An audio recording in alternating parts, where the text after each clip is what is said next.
once again, back once again, back once again, back once again, back once again with a beat. Let the bass kick. Welcome to the Wisdom in All Things podcast. I'm Scott, and Solomon is probably one of the best examples of someone needing to take his own advice. Yes, he was human, but he was wise. Wise in a way that we can be also. God freely provides us the wisdom we need to properly handle life, lead, and impact others. This episode of the podcast is, what do curiosity and humility have to do with success? I want to expose this idea of being successful at what is essential. Rhett Power has a quote. He says, "When you approach people with curiosity and humility, they feel validated. They experience your interest in what they think and do and how they do it. They also may share useful or important information with you. In this sense, learning equals success." The author of this article, I provide the link in the post if you go to wisdominallthings.com, suggests that in order to be successful, we need to be open to learning.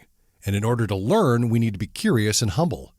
Getting past ourselves will allow us to ask for and receive the answers we seek, which in turn will result in our acquiring what we need to be and do better. I can see curiosity playing a role in our success, but humility? Doesn't the nice guy, finish last? How exactly does humility fit into this equation for success? Humility keeps us from presenting ourselves as prideful know-it-alls and allows others to willingly provide us their insight and perspective. However, Mr. Power is recommending that we use curiosity and humility as tactics for our own benefit. There's certainly nothing wrong with wanting to learn and grow, but I want to point out that it should be so much more than a tactic for selfish gain. When appropriately motivated, humility can have quite a significant impact.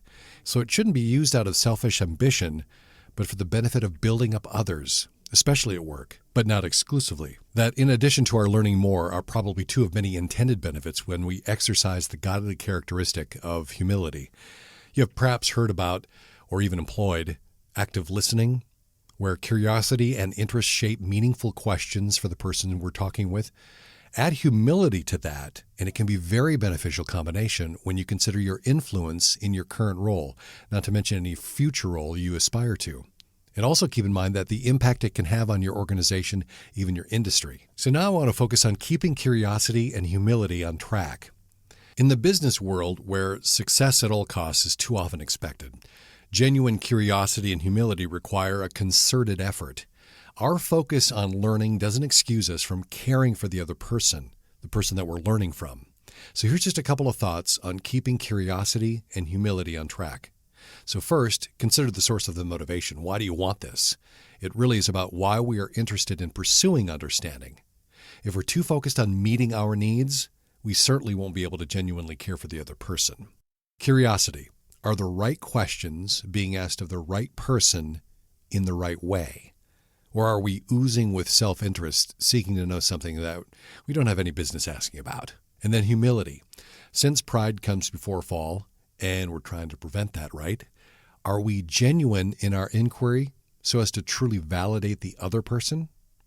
Those questions should really come into play as you try and keep curiosity and humility on track, because that combination can be so successful. Beyond just getting out of our own way to better ensure we're able to hear and apply what we need to, the real benefit of genuine biblical humility is placing the priority on others.